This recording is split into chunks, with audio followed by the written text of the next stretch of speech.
Hi, today we will do a presentation of the business model and the competitive strategy of Wesfarmers in the UK.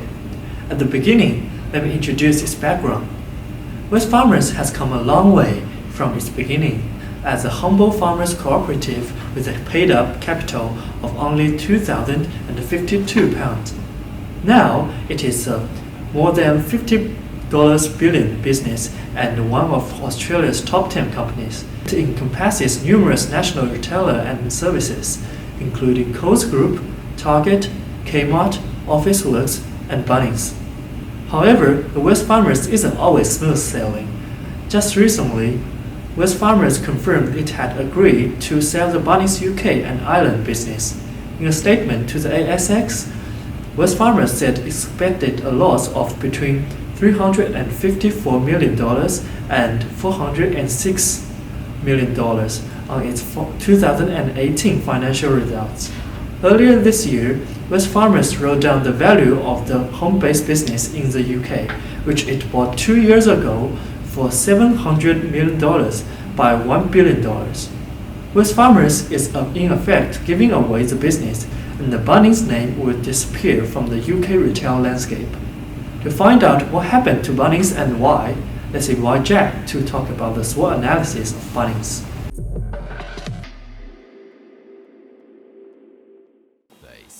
Bunnings have a sustainable source of competitive advantage, originating from growth strategies including price policy, expanded service offers, marketing model, and a strong workplace culture that's setting up the business enterprise core competence for Bunnings. For strengths aspect, the Bunnings have the widest network of around 215 stores within Australia and over 45,000 products. They also develop and enhance a loyalty customer base, especially through the lowest price guarantee and the best services. A strong financial investment payback attracts more investment to inflow, which maximizes the shareholders' benefits. Bunnings has empowered employees to value their knowledge and working experience.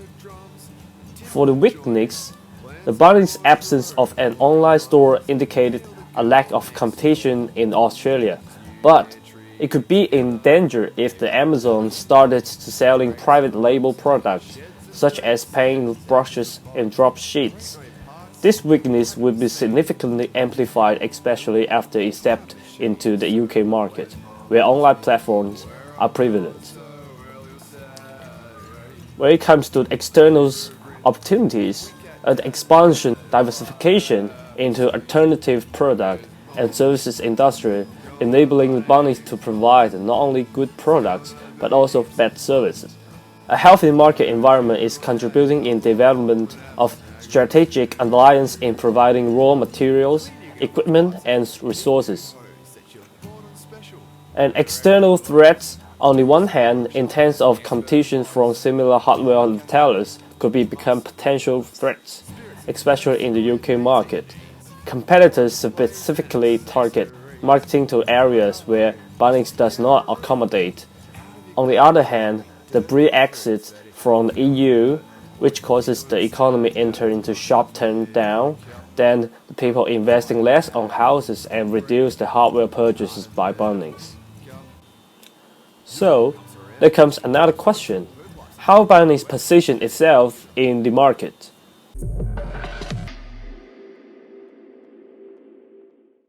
Originally, it was all meant to be as easy as what has been done in Australia. Buy the home base and rebrand it gradually into Bunnings. However, taking over the existing dominant rival tends to be mission impossible. Unlike the Bunnings, the home base before the Wesfarmers acquisition has a focus on home furnishing rather than DIY.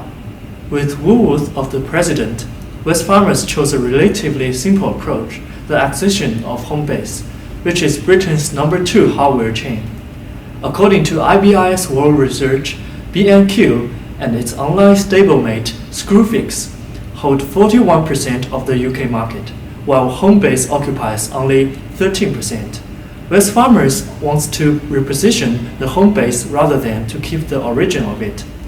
Bunnings is building the foundations of a market-leading home improvement and garden offer, delivering a wide range of trusted brands, best services, and real customer value as lowest prices every day.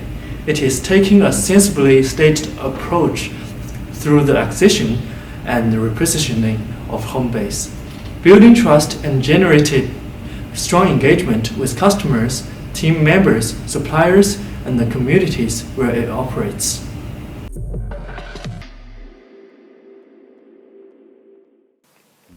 In order to find out different strategies of Bunnings, we introduce a relevant theory to explain it, which is Porter's diamond. The Porter diamond theory of national advantage states that all factors that are significant in global business competition resemble the points of a diamond. Michael Porter assumes that the competitiveness of the business is related to the performance of the other business. Furthermore, other factors are tied together in a value-added chain in a long-distance relation or a local or regional context. Bunnings have a regional comparative advantage because it satisfies the four key factors in Porter's diamond. With firm strategies and rivalry, we could see that they are small and medium-sized hardware business companies, so they face relatively gentle competition and keep dominance in the marketplace. Also, there are certain demand conditions among buyers. A growing number of construction projects requires numerous building parts and hardwares. Therefore, Bunnings try to provide customer premium quality products with low prices to cater this need. They are also related supporting industries such as the timber, which provides high quality of wood materials for buildings, infrastructures, and hardware to ensure that each timber-based product is sourced legally and in an environmentally responsible manner. Factors endowments for Bunnings would include abundant natural resources as well as high level of education and skilled workers from renowned domestic universities. The government plays an important role in creating a national advantage as it provides funding programs and implements sustainable development policy with Bunnings.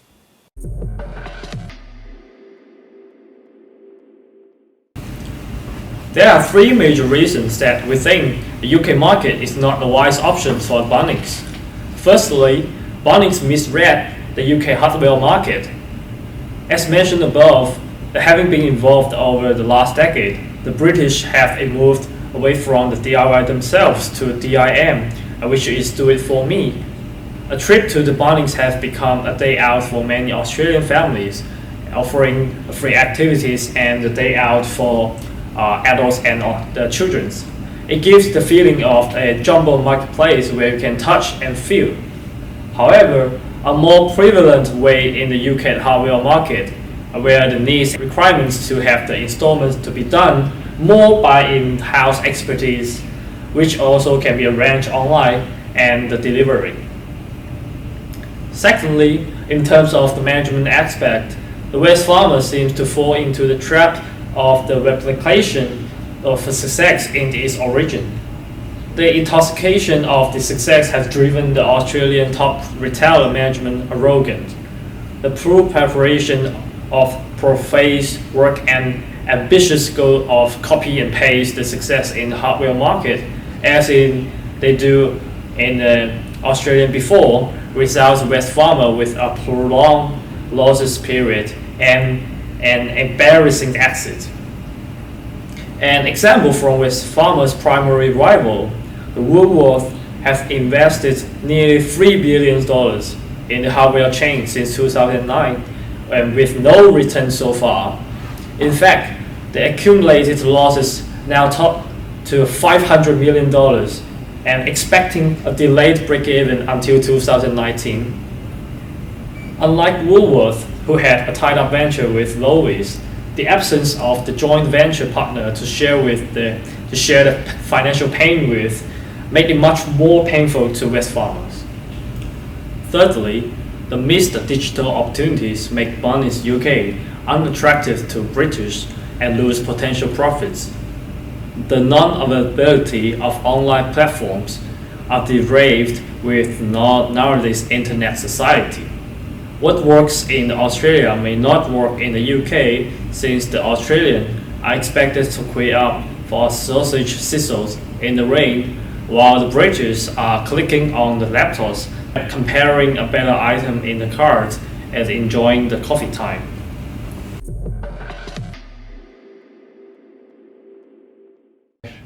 Moreover, for the international strategy, it can be categorized based on its relative emphasis on the following two dimensions. The first is the need for global integration, and the second is the need for local responses. Inconsistent with the strategic management, after sharing the resources and exchanging the information, Bunnings UK may need direct orders or instructions from its headquarters. Furthermore, there are three international corporate level strategies, which are localization strategy, global strategy, and transnational strategy. We believe that Wesfarmers adopt the global strategy in the UK. According to the Bunnings annual report, Bunnings' main strategic and operating decisions are centralized at the Home Office.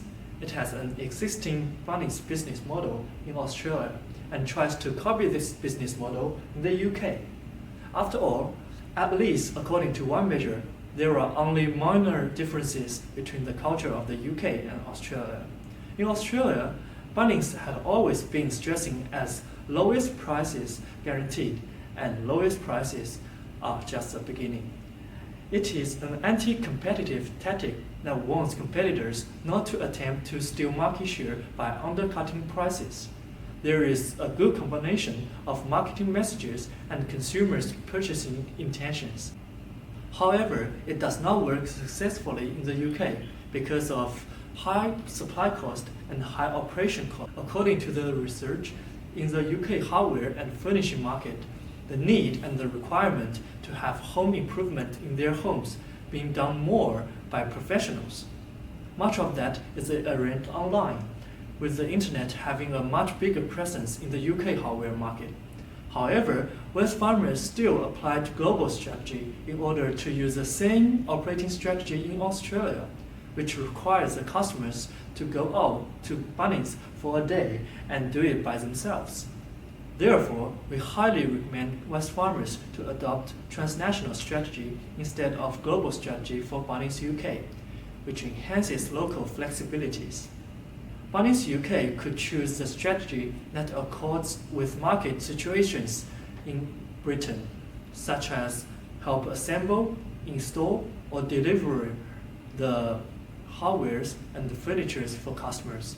We also suggest that Bunnings could develop more in the online shopping market. Consumer behavior are not just influenced by the factors above only. In the UK, Bunnings also faces greater competition from established rivals, such as the trade-oriented hardware chain Travis Perkins and the retail-oriented B&Q. From the graph, we could see that Bunnings in the UK does not have the same market position as in Australia anymore. Therefore, we suggest different operating strategy from Bunnings in Australia. It may cost a lot to blindly using the low price to attract customers, since it has many strong competitors in British market. Actually, it also could change its entry mode from acquisition to strategic alliance in order to share the resources and diminish the risks through inter-organizational networks to reduce the potential losses and uncertain factors like Brexit.